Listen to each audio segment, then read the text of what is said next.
The wait is over. Shou Lao is getting nerfed in this patch, but how's he going to be nerfed and what else is happening? Let's take a look. As hoped, at least on my end, they are taking a light hand with Shou Lao, with the reduction to 5/6 being the only nerf he himself is going to see. I think that largely this is directionally the correct approach. The thing to avoid with a season pass card like this is what they did to Mr. Fantastic First Steps. However, I am unsure whether this will be enough to make Shou Lao meaningfully worse. I think when you compare him to something like Claw, he still ends up looking quite a bit stronger than anything else comparable. And because they didn't change anything about the inputs, it's very likely that you're still going to be able to effectively get 12 to 15 power off of his inputs simply for the low cost of putting the card Merlin into your deck. This is why when I did my proposed OTA, or faux TA if you will, I suggested going to 5/6 and also changing him to no longer trigger off of skills and make him characters only. I think that would bring him well within line where this still allows him to be at a high end of power. Now, I do think that the biggest part of this card, the part that the core that is to be preserved is made of, is the bestowal of power. Which means that I am very averse to people suggesting that what they should do is actually make it +2 or make it 6 cost or any of that kind of stuff. I think that largely what they need to do is make it harder to access his power, so you have to build your deck more around that. Now, the real question then becomes, what is going to happen to Shou Lao decks? And there are actually 3 other nerfs in this patch that meaningfully impact Shou Lao decks in relatively smaller ways. So, as a whole, I suspect that Shou Lao may become a little bit more of a hybrid mid-range card, a la the Iris list with Batroc and Craven with a Maverick Shou Lao package, rather than the one-size-fits-all, everything we do is Shou Lao, Maverick, Spider, Jocasta kind of thing that has dominated recently. But I still do think that that is a very reasonable deck to play.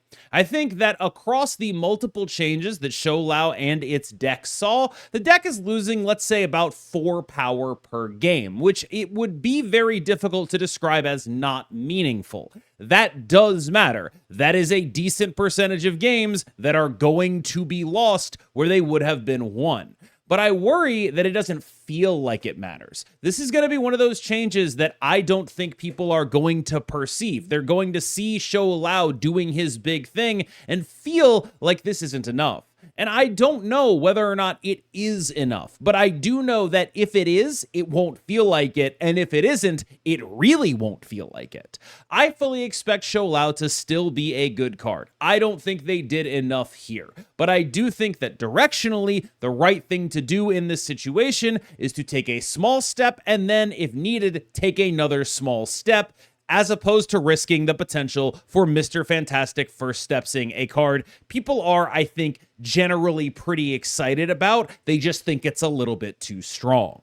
Maverick is perhaps the card that deserves a nerf the absolute most in the entire game. When I did my faux TA, I said I wanted to do either Agony 1-2 or Maverick 3-2, and frankly, the more I think about it in light of the responses I got to that video and just generally considering the metagame, I kind of think they probably should do both of those things. They have only done Maverick 3-2, but I think people are going to look at this and be like, oh, they nerfed this for Shou Lao, and I think that is just facially, I should say this, if you think that, it is an incorrect thing to think. Shou Lao is an important Maverick piece. Yes, sure. You know what else is an important Maverick piece? The Fallen One deck with Man Spider in it that is really, really good right now. You know what else is an important Maverick piece? Zombie Galacti, another deck that is really good right now. When I did my tier list or my best decks video, the first 2 decks were Maverick Shou Lao decks, and the next 2 decks were other Maverick decks. This guy is a demon. I cannot stress enough how deserved this nerf is. It might be a more deserved nerf than what happened to Shou Lao.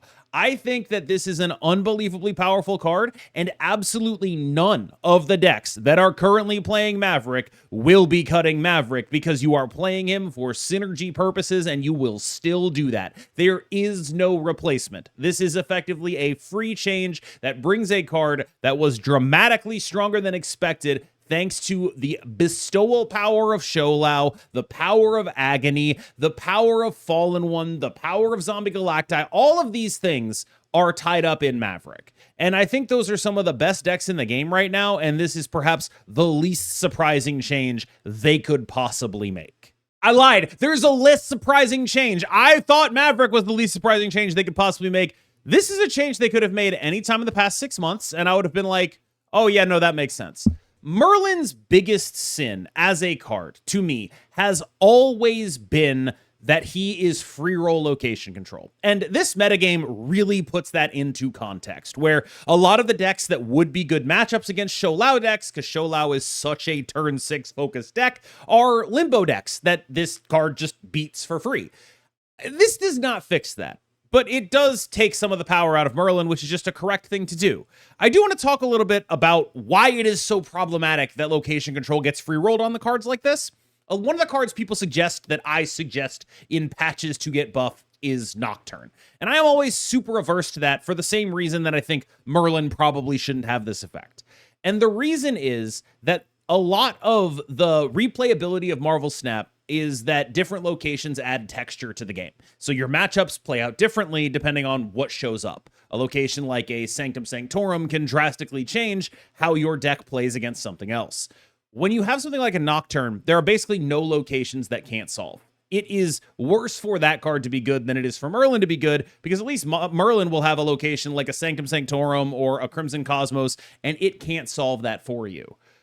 It's still bad, though, because what it does is make those changes, those things that could go either way, matter less. Something that goes in favor of your opponent, well, I guess that just didn't happen in the first place. It is an RNG mitigation mechanism, and a good deck does not deserve to have that for free. And Merlin is too good to have that built into his kit for free. Merlin is like the biggest offender of this, because imagine if Nocturne also had incredible synergies with two amazing scalers in the form of Werewolf by Night and Shou Lao. That's what Merlin is. I would argue that a long-term solution for Merlin would be to take this effect off of his card entirely. This is a change that is it's just been sitting there for 6 months. They could have fired this at any point, and I would have been like, this is a good change. Merlin has been too good for an extremely long period of time. Part of why I liked the idea of trying to do a character's nerf on Shou Lao is that it would take them out of a position where they have to over-nerf Merlin. But to their credit, they have definitely not over-nerfed Merlin. So I guess I don't really have anything to be worried about there. I think they should be a little bit harsher to this guy, and maybe a little bit more harsh on decoupling Shou Lao from him, because a lot of why Shou Lao is good is this card. I really cannot overstate that. The numbers on Shou Lao are incredible, but the card that lets you consistently cheat the inputs on Shou Lao, that card's amazing too. And Merlin is way too good at what he does to also be free rolling what he's giving you off of Omniversal Presence. Speaking of cards that were just way too good to be free rolling, Deafening Chord is losing the afflict, which is good. This is a good change. I just wish they were able to do a more cohesive rebalance of what I view as the curve of Deafening Chord, Red Guardian, and Cosmic Ghost Rider. To me, when Deafening Chord is as cheap and powerful as it is doing most of the work of a Cosmic Ghost Rider for 4 energy less. Which means, yes, even with it doesn't have a body, this card is still going to be good, so to speak. That is really notable to me, because a lot of what Deafening Chord is going to hit are going to be the same cards Cosmic Ghost Rider is hitting, except one of them is a 5/6 and one of them costs 1. So obviously, we know this card is good. We can take the 1 point of power off of it, and it'll still be a pretty good card. That's true.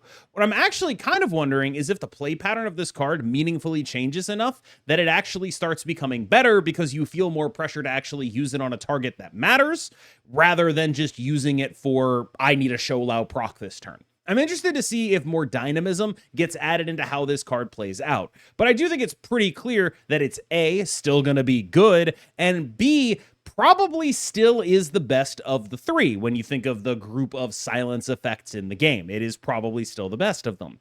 To me, my instinct would be to make the most expensive of the silence effects the one that most rewards you with a body for playing it.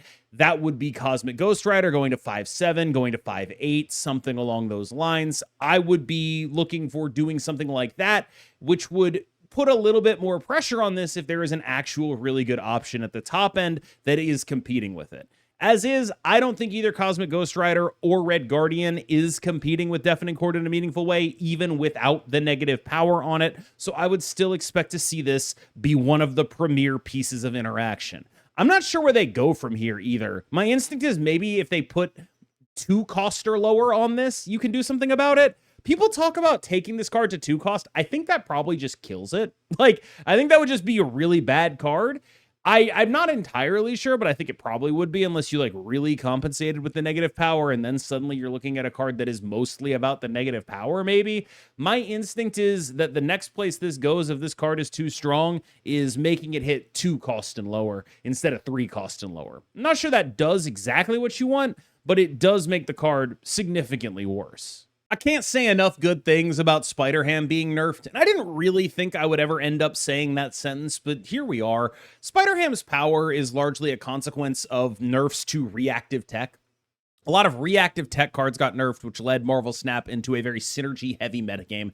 This also happened as Marvel Snap's card pool expanded and synergies were able to be not necessarily figured out, but introduced as well. So you have things like people really picking up on, for example, Invisible Woman First Steps, or V-Hand and Frigga, or Shou Lao and Merlin, right? Like these things become bigger and bigger parts of it. You have like Shou Lao and Merlin, you have Shou Lao and Maverick, all of these things that allow you to effectively double up on the thing your deck is already trying to do that's like pretty good anyway.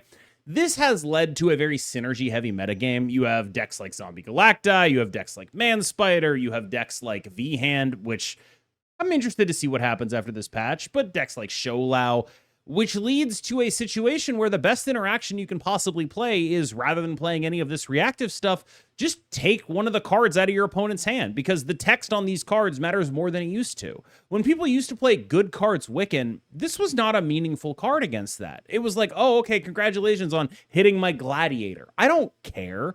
But now that everything is synergy heavy and everything is about mixing the text on your cards with the text on your other cards, well, that is a really meaningful card in that world. And frankly, I think that this card is one of the worst feeling cards in the entire game, where when you play it, if you miss, you feel bad because it was kind of your only way to win. And if you hit, your opponent feels terrible because they just got like 1 in forward for the entire game because you hit their Shou Lao. It's just not a card that I would think would be a part of a good, enjoyable metagame, and I am very happy to see it get dinged here, but I honestly wonder if they didn't go far enough. This is a card that I think they should just do something about. It has never been a good contributor to Marvel Snap, in my humble opinion, and I think that this is just the kind of thing where it's like, I don't want this to be a card that you see play 5% of the time, let alone the 30% of the time that it's seeing play right now. Just a very frustrating game piece that, especially in a synergy-heavy metagame, is a factory of bad feelings. I would nerf this card further. I would make it like a 1-0. I would make it like a 1-1. I would rework this card. Like, one of the things people talk to me a lot about when I do these like fake patches, right, is you should talk about Black Bolt and Stature. We should buff Black Bolt and Stature. And you could, on balance, buff Black Bolt and Stature. But the question you ask yourself is, would that be fun for the game if more people were playing a card that made you discard your hand? The answer is no. And this is a card that basically just does that but better, and it costs 1. Nerf this guy more. It wouldn't be a Marvel Snap OTA without another entry in the +1/-1. We're not really sure why they did this Hall of Fame. That is Colonel America here, going to 3-4, which, like... Sometimes they'll do a change, and I'll be like, okay, I mean, like, yeah, you do this. It's free. You know, like, I'm not going to be like, this is a bad change, right? It's a fine change. You're allowed to do this. There's nothing wrong about it. But it's just like, there are very few cards for which a point of power matters less than Colonel America, because this is a card that is, like, it's Morbius, right? Like, that's what's actually happening here. Imagine they were like, Morbius is a 2-1. Would that change anything about what you do with Morbius? No. Would that change anything about the games you win with Morbius? Very few. You put this card in your deck so it can be like a 312 or whatever, or a 315, something like that. Now it'll be a 316. Okay, that's a very low amount of caring that I'm going to do about that. Like, I get it. You can do this. This card is underperforming. Totally understandable. But while I have you here, have you considered giving Colleen Wing her point of power back? I think that could be another direction that could help the discard deck. Largely, I don't think of this as bad. I think of this just like this is par for the course. Like, this is a free change that they can do, but there is nothing exciting for me in this change. It is just the kind of thing that they should do when a card is underperforming, but there's nothing special about it.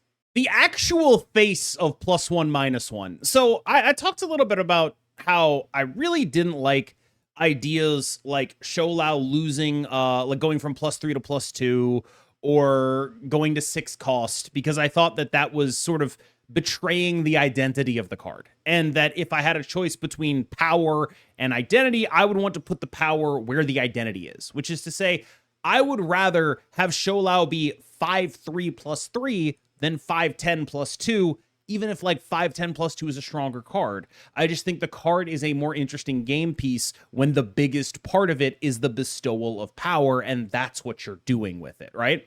In much the same way, I think that Doom 2099 is a much more interesting game piece when the power is located in the Doom bots. That's what you're doing. That's why you're playing this card. You're playing this card for the Doom bots. And they keep adding a point of power to his actual stats. And it's like, can't you just give us some Doom bot power? The same reason that I am so averse to being knee-jerk reactive and saying they can't put +3 on Shou Lao, because that's where the cool part of the card is the reason that I don't like this. Like, I don't understand why you go from 4/5 to 4/6 and you can't just be like, what if we did 4/3 and give the Doombots back their power? I don't understand that. It genuinely does not make sense to me. To me, the power of the card should be where the cool part of the card is. That is what should be happening here. And I feel like they correctly identified that with Shou Lao. They were like, we don't want to make drastic changes to make the power, the cool part of this card, worse. What we want to do is make the parts of this card that are less important to its identity, like its own base power rather than the power it bestows, worse instead. And I feel like they correctly got that for Shou Lao, and then just on Doom 2099, it's like, whoop, where'd that go? We learned that, but then it disappeared. I don't get it. I really don't understand. These two feel like they're in conflict to me.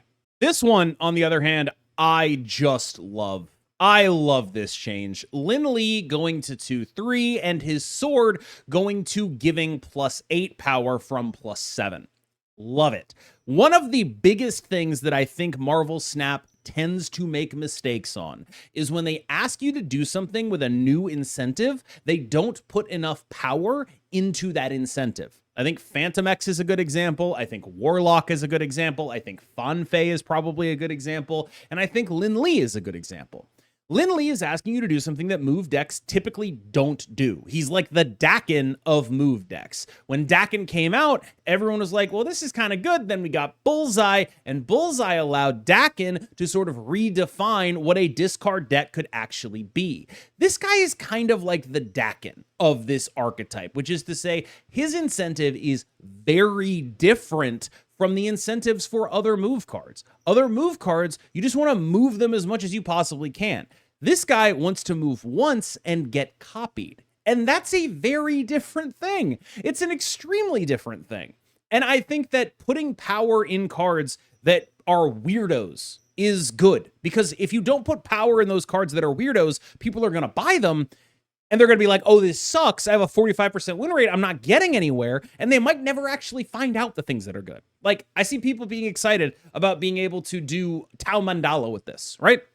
You could do that now, but now people have more of a reason to try. And for the record, the Tau Mandala thing is like pretty sick because the sword uses its ongoing based on the name of Lin Lie. Even if you get rid of Lin Lie's text and replace it with sword text, it will still get the power. So you just get like +24 on the lane. It's super dope. It's a great way to mitigate some of the issues with Lin Lie with regards to board space, because you use up 3 things in your board space. So like you go Lin Lie, then Ghost Spider it to the location of the sword. Okay, well then you only have 1 more space to put something. That's only impactful if you're not getting plus 24 though. Plus 24 is going to be a lot of numbers for that 1 space to put something. You really mitigate some of the downside of using the space there. I think this guy's going to be really cool. I think it is possible he ends up too strong. Like in my head, I'm like, maybe there's a 30% chance this guy is too good now. But I think it's just objectively the right move to put power into the weirdos. It's something I've been advocating for in my videos for an extended period of time. When I did a OTA, Lin Lie, I had Lin Lie going to sword 9 power. But this is like fairly similar. Arguably what they did is stronger, actually. And I also had Phantom X49, which, spoiler alert, they did not do that, but it's indicative of the same thing. Like what I'm driving at with Lin Lie and driving at with the Phantom X proposal is the same thing. It's like, I think that more power needs to be put into the weirdos so people actually go and do something different. And I think that that is a really good thing that they're doing for this card. This one, on the other hand, is a little scary to me. I'm not saying Topaz is, like, busted or anything right now, but Topaz 2-3, like, one of the big upsides of Madam Web, and I realize this is a fraught comparison to make, because Madam Web is a ridiculous card, is that it is a 2-cost card that gives you multiple repeated move triggers, which Topaz now is. Now, we are in a metagame that I think is not a good move bounce metagame. Like, Man Spider stuff is going to beat your face in. It is just going to do that. They are just bigger than you. So you're not in a great spot against Man Spider. You're not in a great spot against Zombie Galacti. But there is a point at which you just sort of don't care if you get enough Human Torch procs some of the time. I'm not saying that this is like a guarantee to bring move bounce back because of those metagame concerns. But I do think that it's the kind of thing that it's like, okay, let's say Shou Lao dies down a little bit. Suddenly Man Spider's a big problem. They nerf Man Spider. They nerf Zombie Galacti or whatever. This is the kind of thing that's just going to be like sitting there waiting in the wings to be scary at some point. I have some concerns about this. I don't think it'll be great right away because of the way the metagame is set up. There's a lot of like high ceiling point decks, and only the highest ceiling can survive. But I do think that it is gonna be a pretty damn scary card at some point in its life cycle. A 2-3 Topaz is not a joke. That is a seriously useful card in any kind of like move bounce deck, repeating stuff. Like there was some real shit going on here. I don't know if I'm gonna be doing it with Lin Lie, but there is definitely something to this. And frankly, I wouldn't be surprised if like some form of move bounce was able to like meaningfully contest Shou Lao at the very least. I would not be surprised by that at all. I think you could do it. And I think that your gate is actually going to be the combo decks and not Shou Lao. Like that is, I do think the deck is probably going to be that strong. All right, y'all, what do you think about this one? I kind of expect the entire community to be like, they didn't nerf Shou Lao enough. And maybe that's true. But I am like, I'm looking at move bounce and I'm like, oh man, I wouldn't be shocked if we kind of entered a little bit of a combo metagame going into this, like Man Spider, move bounce, Zombie Galacti. Those feel like some pretty reasonable front runners. As far as Shou Lao goes, you're probably going to be playing the Iris version, the move version of it with like Batroc in them. Maybe with new Lin Lie, we'll see if we can get that guy in there. But that's sort of where my head is at in terms of what I would be doing deck building wise for this. Maybe that allows for other things to arise. If everyone is combo pilled, maybe we have to like start doing some interaction in a different way. I think we might be about to see the metagame start moving, but maybe not in the way people would like. I also think that Shou Lao is still probably quite good, but we're definitely incentivized to hybridize him a little bit more with the hits to things like Spiderham and Merlin. It's going to be a lot less of him carrying and a little more hybridization with him in a not necessarily supporting role, but with something else supporting him, which is why I sort of look to the Iris list right now. That's sort of how I expect this to go down. Let me know what you think in the comments. As always, I have been KMBest. You have been phenomenal, and I will see you in the next one.